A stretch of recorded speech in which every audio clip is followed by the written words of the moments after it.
بسم اللہ الرحمن الرحیم۔ السلام علیکم۔ دیکھیے، ہمارا مذہب وہ سچا مذہب ہے جو اللہ کا بھیجا ہوا ہے۔ اللہ نے ہمیں اپنے مذہب کے لیے چنا ہے۔ وہ چاہتا تو ہمیں کسی مذہب میں پیدا کر سکتا تھا، مگر اس نے ہمیں دین اسلام میں پیدا کیا۔ یہ اس کا کرم ہے، اس اللہ کا۔ ہمارے سامنے دنیا کے فائدے ایک طرف ہیں اور ایک طرف ہے حکم خدا۔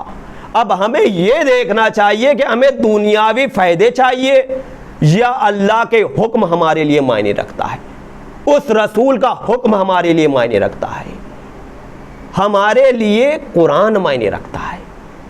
دیکھیے، اللہ کا حکم سب سے بڑھ کر ہے۔ اللہ اپنے رسول سے کہہ رہا ہے، اے رسول، ان سے پوچھو کیا تمہیں اس گاؤں کا حال معلوم ہے جو ندی کے کنارے پہ تھا؟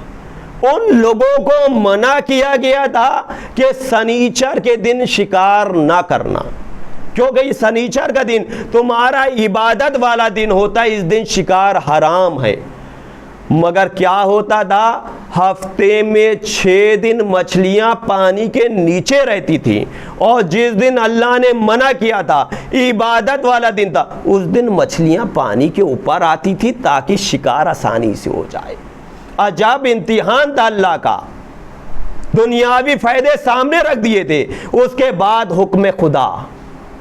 دنیاوی فائدے چھوڑتے ہو تو اللہ تمہیں ملے گا، اور دنیاوی فائدے اگر دیکھتے ہو تو نہ فائدے ملیں گے اور نہ خدا ملے گا، دونوں سے محروم رہ جاؤ گے۔ تو لوگوں نے کیا کیا کہ اپنا دنیاوی فائدہ، جب مچھلیاں پانی کے اوپر ہیں تو آسانی سے دنیا کا فائدہ ملے گا، سب شکار کرنے لگے، عبادت چھوڑ دی۔ اللہ نے کیا کہا کہ جو لوگ برائی سے لوگوں کو روکا کرتے تھے ان کو تو میں نے بچا لیا، اور جن نے اللہ کے حکم کی نافرمانی کی تھی ان سب کو بندر بنا دیا۔ سب کے سب بندر بن گئے، نہ دنیاوی فائدہ ملا اور نہ ہی خدا ملا۔ ہمیں یہ دیکھنا چاہیے کہ ہم اللہ کس چیز سے خوش ہوگا۔ دیکھیے، منصب وقتی ہوتا ہے، کوئی بھی پارٹی آئیے آج آئیے وہ کل ختم ہو جائے گی، منصب چلا جائے گا، خدا ہمیشہ سے اور ہمیشہ باقی رہے گا۔ ہمیں اس کے لیے کام کرنا چاہیے۔ جنہوں نے اللہ کے لیے کام کیا وہ بھی باقی رہ گئے اور ان کا نام بھی باقی رہ گیا۔ بہترین مثال کربلا ہے، کربلا سے بہترین مثال ہی کوئی نہیں ہے۔ جنہوں نے اللہ کے لیے اپنا پورا گھر شہید کر دیا، شہادت دے دی، کیا مقام ملا ان کو؟ دنیا کا کسی کو ویسا مقام نہیں مل پایا جیسا امام حسین علیہ السلام کو ملا، جن کے لیے اللہ کا حکم سب سے بڑا تھا، شہادت کم تھی، حکم خدا سے بڑھ کر انہوں نے شہادت کو سمجھا ہی نہیں۔ کہا اللہ مل گیا تو سب مل گیا، اور جس کو اللہ نہ ملا اس کو ملا کیا؟ آج دیکھیے کہ پوری دنیا میں امام حسین علیہ السلام کا غم منایا جاتا ہے۔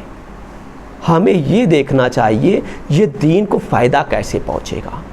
ہمیں منصب، عہدے، دولت یہ سب وقتی ہے، ختم ہو جائے گی۔ جو باقی رہنے والا اس کو ہمیں چاہیے اس کو پیچھے چلیں، اس راستے پہ چلیں جو اللہ کا راستہ ہے۔ اگر منصب چاہیے تو اللہ سے کہو، عہدے چاہیے تو اللہ سے کہو، کیونکہ اس کے پاس ملک ہے، طاقت ہے، قدرت ہے۔ وہ نہیں چاہے گا تو کسی کی بھی غلامی کر لو، کوئی عہدہ نہیں ملے گا۔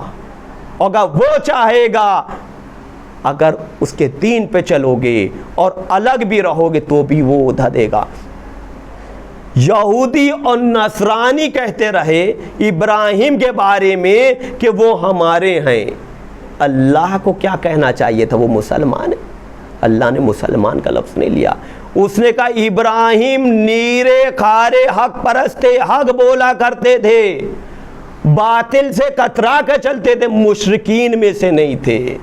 یعنی حق بولنے والا، وہ اللہ کہہ رہا ہے حق بولنے والے تھے، باطل سے کترا کے چلتے تھے، ہر برائی سے ہٹ جاتے تھے، مشرکین نہیں تھے، شرک کرنے والے نہیں تھے۔ تو تو ہمیں یہ دیکھنا چاہیے کیا بہترین مذہب اسلام، اس سے بہترین مذہبی کوئی نہیں ہے، اس سے اچھا مذہب کوئی نہیں ہے۔ ہمیں اس نے اس بہترین مذہب میں پیدا کیا، اس کے بعد بھی ہم دوسرے مذہبوں کی اگر غلامی کریں تو ہم سے زیادہ بدتر کوئی نہیں ہے۔ ہم پھر اپنے کو شیعہ کہیں، شیعوں پہ داغ ہے۔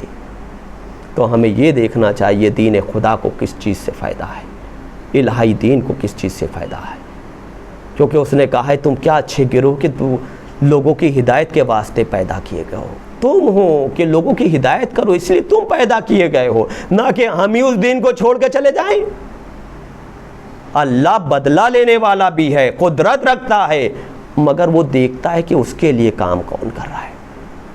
تو ہمیں یہ دیکھنا چاہیے کہ ہم اس کے لیے کام کریں۔ خدا حافظ۔